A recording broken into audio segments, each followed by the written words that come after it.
Hello मित्रांनो, ह्या व्हिडिओमध्ये आपण बघणार आहे की उद्या निफ्टी आणि बँक निफ्टी कुठे जाऊ शकतं आणि आपण स्वतः काय ट्रेड करू शकतो. आणि मी माझी कालची पोझिशन सांगणार आहे की मला प्रॉफिट झाला की लॉस झाला. तर अगर कालची पोझिशन अगर मी पहिले तुम्हाला ऑप्शन सेलिंगबद्दल सांगतो. ऑप्शन सेलिंगमध्ये माझा पहिला एस एल गेला 500 रुपयाचा. ओके, त्यानंतर दुसरा माझा एस एल गेला 350 रुपयाचा. ओके, आणि त्याच्यानंतर माझा एस एल थोडा बाकी होता, म्हणजे हा सेकंड एस एल थोडा छोटा होता, त्यामुळे मी अजून एक एंट्री घेतली.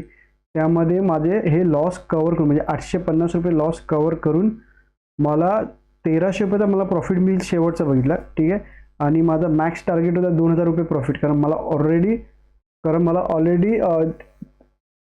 850 रुपयाचा लॉस झाला, त्यामुळे मी माझा मॅक्झिमम प्रॉफिट हा 2000 रुपये ठेवला. तर 1300 मार्केट रिव्हर्स झालं, त्यामुळे मी माझा जो तिसरी एंट्री होती त्याचा एस एल मी 204ला मी सेल केलेला प्रीमियमला, आणि तो ऑलमोस्ट मी 130च्या आसपास मी बघितलेला. ओके, तर मी माझा एस एल हा मग नंतर कॉस्ट टू कॉस्टला जसं 160 आल्यावरती, तर त्याच्यानंतर मार्केट रिव्हर्स होऊन माझा जो ट्रेलिंग एस एल आहे तो माझा घेतला, आणि त्याच्यानंतर मला टोटल लॉस ऑप्शन सेलिंगमध्ये मला 850 रुपयाचा झाला. ओके, आणि अगर बाईंगमध्ये म्हणत असाल तर अगर ह्या रेंज बाउंड मार्केटमध्ये बाईंगमध्ये हा मोस्टली एस एलला जातो. ठीक आहे, तर त्या दिवशी मला थोडा जास्त मोठा एस एल गेला, कारण आहे ना, मी जसं सांगितलं अगर एंट्री मोठी असेल तर आपण ट्रेड घ्यायचा की नाही, तर ट्रेड घ्यायचा असतो, म्हणजे ॲटलिस्ट माझ्या त्या स्ट्रॅटेजीमध्ये. तर मी एंट्री घेतली, ऑलमोस्ट ही जी रेड कॅन्डल दिसते त्याचा हाय ब्रेक केला, तर मी एंट्री घेतली. मला इथे 800 की 900 रुपयाचा प्रॉफिट दिसतसुद्धा होता. ओके, आणि त्यानंतर मला दिसत होतं की आता मार्केट वरती जाणार नाही, कारण हे बघा मार्केट खाली आलं, वरती गेलं, त्याच्यानंतर का वरती जायचं असतं तर त्याने इथूनच वरती गेलं असतं, त्याने हावाला लो ब्रेक नसता केला. ठीक आहे, पण जसं मार्केटने लो ब्रेक केला, माझा जो एस एल होता तो मोठा 140 पॉईंटचा माझा एस एल होता, तो हिट झाला. मला इथे दिसत असून सुद्धा मी एक्झिट का नाही केला, कारण अगर आपण एका स्ट्रॅटेजीला फॉलो करतो, अगर इंडिकेटर स्ट्रॅटेजीला अगर फॉलो करतो तर त्याच्यावरती आपल्याला एक कंप्लीट ट्रस्ट ठेवावा लागतो. ठीक आहे, ती इंडिकेटर बेस्ड स्ट्रॅटेजी होती, त्यामुळे मी त्याच्यावरती कम्प्लिटली ट्रस्ट ठेवला. आणि ऑलमोस्ट मार्केट डाऊन साईडला असताना बघा हे मार्केट डाऊन साईडला पडत जाते, नेक्स्ट डेला काय होणार, हे साईडवेज तरी जाणार, कारण जसं मी परवाच्या व्हिडिओमध्ये सांगितलं मार्केट हे मोस्टली साईडवेज होणार. ठीक आहे, त्यानंतर किंवा मग आणि मग त्याच्यानंतर मग खाली जाऊ शकतं, पण डायरेक्टली वरती जाऊ शकत नाही. मला माहिती होतं की इथे माझा टार्गेट हा कंप्लीट होणार नाही. ठीक आहे, पण आपला काय सेटअपमध्ये बसत असेल, आपण आता ट्रायलसाठी घेतलंच आहे, तर अजून 2 आठवडे अजून पुन्हा ट्रायल घेऊ. तर त्यामुळे मी म्हटलं कंटिन्यू करूया ही स्ट्रॅटेजी. तर त्याच्यानंतर माझा हा इकडे एस एलला गेला. ठीक आहे, काय प्रॉब्लेम नाही, त्याच्या ह्या दिवसामध्ये मी 2000 रुपये प्रॉफिट कमवलेला. इकडे माझा 2250 माझा एस एलसुद्धा गेला. ठीक आहे, म्हणजे एक्झॅक्ट 2200 म्हणा 2247 की 45 असा काहीतरी एस एल गेलेला. तर इकडे तेवढा माझा एस एल गेला. तर सध्या तर ह्या आठवड्यामध्ये मी 250 रुपये या ऑप्शन बाईंगच्या स्ट्रॅटेजीमध्ये लॉसमध्ये. ओके, तर हा होता. आता काय ना, तर समजा आता आपल्याला एक दिवस तरी ट्रेंडी मिळाला ना, तरी आपण त्याच्यामध्ये प्रॉफिटेबल होऊ शकतो. ओके, तर आता पण बघूया आपण बँक निफ्टीमध्ये काय ट्रेड करू शकतो. कारण मी निफ्टीमध्ये का ना, पण बँक निफ्टीचा पण सेटअप मला खूप आवडला. तर सुरुवातीला मी तुम्हाला 1 डेच्या टाईम फ्रेमवरती घेऊन जातो. 1 डेमध्ये पण तुम्हाला ऑलमोस्ट मार्केट हे तुम्हाला आता कळतच असेल की कशा प्रकारे जात आहे, कारण जसं जो माझा आवडता पॅटर्न आहे तो बनलेला आहे. मार्केट वरती गेलं, एक हॉट कॅन्डल बनवली, मार्केट परत वरती गेलं, अजून कंटिन्यू करायचं असतं, इथूनच त्याने वरती गेला असता. ठीक आहे, त्याने हा एम पॅटर्न ब्रेक नसता केला, ह्या ग्रीन कॅन्डलचा लो ब्रेक नसता केला, ग्रीन कॅन्डलच्या खाली गेला. मी बेरिशच होतो, मी डायरेक्ट कॉल सेल केला, तर इकडून मार्केट हे खाली पडलं. ठीक आहे, तर आता सिम्पल झालं आहे, मार्केट खाली गेलं आहे. आता एक हॉल्ट कॅन्डल बनवली, ही कम्प्लिटली हॉल्ट कॅन्डल आहे, बरोबर. तर हॉल्ट कॅन्डल बनवली, अगर हॉल्ट कॅन्डलचा परत लो ब्रेक होतं तर आपल्याला परत एकदा एक मोठा ट्रेंड मिळू शकतो, आणि आपल्याला एक मोठा प्रॉफिटसुद्धा होऊ शकतो. ओके, तर आपण सिम्पल काय करायचं, मी तुम्हाला 15 मिनिटाच्या टाईम फ्रेममध्ये घेऊन जाऊन सांगतो. अगर तुम्ही 15 मिनिटामध्ये बघत असाल, समजा अगर ओपन वरती होत असेल, गॅप ओपन झालं आणि वरती जात असेल, तर आपण हे कम्प्लिटली इग्नोर करू शकतो, कारण ते मार्केट हे वॉलेटाईल करणार किंवा मग कुठूनही रिव्हर्स होऊ शकतं. ठीक आहे, त्यामुळे आपल्याला क्लिअर ट्रेंड मिळू शकत नाही. तर अगर समजा फ्लॅट ओपन जाऊन अगर हा लेवल ब्रेक होतोय, तर आपण डाऊन साईडला जाऊ शकतो. जोही आपला मंगळवारचा जो लो असेल तर तो ब्रेक करत असेल तर आपण डाऊन साईडला सुद्धा जाऊ शकतो.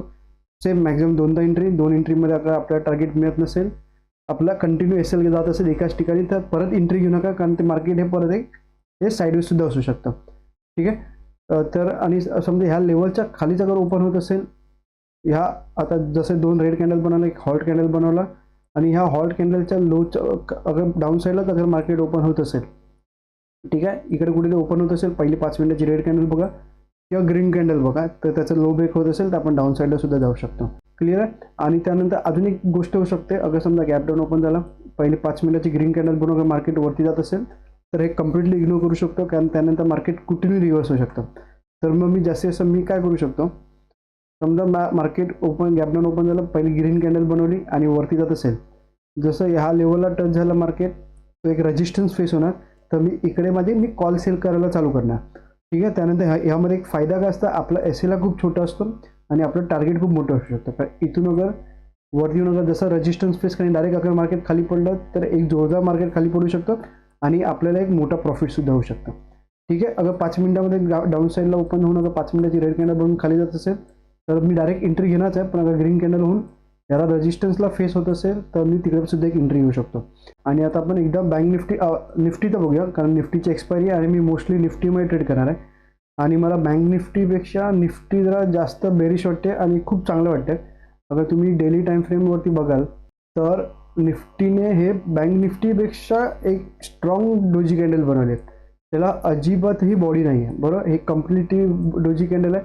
त्यामुळे अगर डोजी कॅन्डलच्या खाली जात असेल तर आपल्याला एक बऱ्यापैकी ट्रेंड मिळू शकतो. म्हणजे अगर ह्या लेवलच्या खाली मार्केट जात असेल तर आपल्याला एक परत एकदा मोठा प्रॉफिट होऊ शकतो. ह्या दिवसासारखा आपल्याला उद्यासुद्धा एक मोठा प्रॉफिट होऊ शकतो. ओके. तर तुम्हाला एक्झॅक्ट एंट्री मी सांगतो 15 मिनिटामध्ये. निफ्टी आणि बँक निफ्टीचं ऑलमोस्ट सेमच आहे, काय म्हणजे दोघांचा फरक काहीच नाही. कारण मी जसं ॲनालिसिसच्या व्हिडिओमध्ये सांगितलेलं सोमवारी, अगर हा ट्रेंड मिळत असेल त्याच्या दुसऱ्या दिवशी हे मोस्टली मार्केट हे साईडवेजच होतं. पण अप ट्रेंड हा खूप मुश्किल नाही. अगर 10 पैकी अगर 2 वेळा बनत असेल तर फक्त 2 वेळा जाईल मार्केट, कारण हे प्रत्येक वेळी होऊ शकत नाही. एवढा मोठा रिव्हर्स व्ही पॅटर्न मार्केटमध्ये सारखं बनत नाही. मार्केटमध्ये एक डब्ल्यू पॅटर्न मोस्टली बनतं किंवा मग एम पॅटर्न बनतं. ठीक आहे. हा व्ही पॅटर्न कधीच म्हणजे खूप कमी वेळा बनतो, त्यामुळे मी त्याच्या मागे जास्त पळत नाही. तर ठीक आहे. तर फ्लॅट अगर गॅप ओपन होऊन वरती जात असेल मी कम्प्लिटली इग्नोर करीन. पण अगर समजा कोणाला ट्रेड घ्यायचंच असेल तर जो पण हाय असेल मंगळवारचा त्याच्यावरती अगर 5 मिनिटाची एक ग्रीन कॅन्डल क्लोज करत असेल आणि त्याचा हाय ब्रेक केला तर जोही आपला जो लो असेल त्याचा आपण जो पी आहे तो पी सेल करू शकतो. मॅक्झिमम एंट्री 2दा घेऊ शकतो. पण मी स्वतः काय नाही ट्रेड करणार, ह्यामध्ये मला रिस्क रिवॉर्ड तेवढं मिळणार नाही.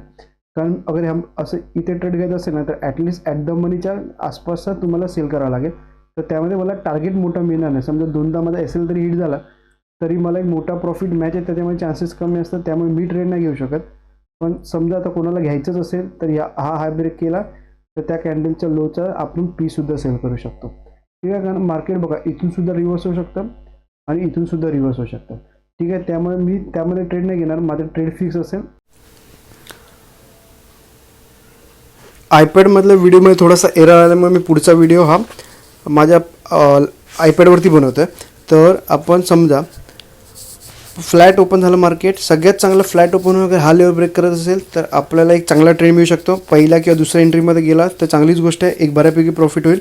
पण समजा इथे एंट्री मिळाली, पहिला एस एल गेला, काहीच प्रॉब्लेम. अगर सेकंड टायमाला पण एंट्री मिळते आपण अजून एकदा एंट्री घेऊ शकतो.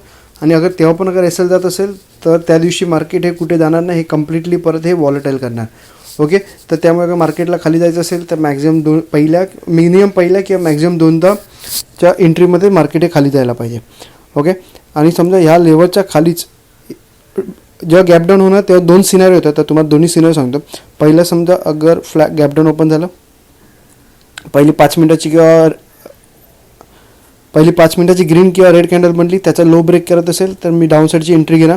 मॅक्झिमम 2दा एंट्री, 1:2चा टार्गेट कंप्लीट झाला, मी माझा एसएला सर्व कॉस्ट टू कॉस्ट करणार. ओके. आणि दुसरा सिनारिओ असेल असं असेल की समजा गॅप डाऊन ओपन झालं, पहिली 5 मिनिटाची ग्रीन कॅन्डल बनवून जसं वरती गेलं, जसं ह्या रेजिस्टन्सला फेस झालं तर मी इकडून कॉल सेल करणार आणि त्याचा एस एल हा इथपर्यंत असेल. ओके. समजा इथून डायरेक्टच गेलं तर काय प्रॉब्लेमच नाही, मला माझे प्रॉफिट मिळून जाईल. पण समजा इथून माझा एस एल घेतला, परत माझ्या लेवलला मी अजून एकदा एंट्री घेणार, मॅक्झिमम 2दा एंट्री घेणार. आणि समजा परत माझा एस एल गेला आणि परत येत असेल तर मी आधी बघणार माझा एस एल किती येतं. अगर माझा एस एल छोटा असेल तर मी तिसऱ्यांदासुद्धा एंट्री घेऊ शकतो. अगर एस एल मोठा असेल तर मॅक्झिमम हे 2दाच एंट्री घेईन. ओके. आणि त्याच्यानंतर मला प्रॉफिट मिळतं. ठीक आहे. अगर समजा इथून मार्केट वरती जात असेल तर मी एंट्री नाही घेणार. एंट्री का नाही घेणार मी तुम्हाला सांगतो. अगर समजा मार्केटला मला बुलिशचा ट्रेड घ्यायचा असेल तर मी केव्हा घेणार, मार्केट 1 दिवस किंवा 2 दिवस अगर ग्रीन कॅन्डल बनवली आणि त्याच्यानंतर एक रेड कॅन्डल बनवली आणि अगर रेड कॅन्डलचं हाय ब्रेक करत असेल तर माझ्यासाठी हे मार्केट हे ट्रेंड रिव्हर्सल झालं आहे. मग तेव्हा मी पी सेल करायला चालू करेन. तोपर्यंत मी हे फक्त आणि फक्त एक कॉल सेलच करेन. ओके. आणि अजून तुम्हाला काय डाऊट असेल तर तुम्ही कमेंट करू शकता. हा व्हिडिओ आवडला असेल तर लाईक करू शकता आणि चॅनलला सबस्क्राईबसुद्धा करू शकता. धन्यवाद.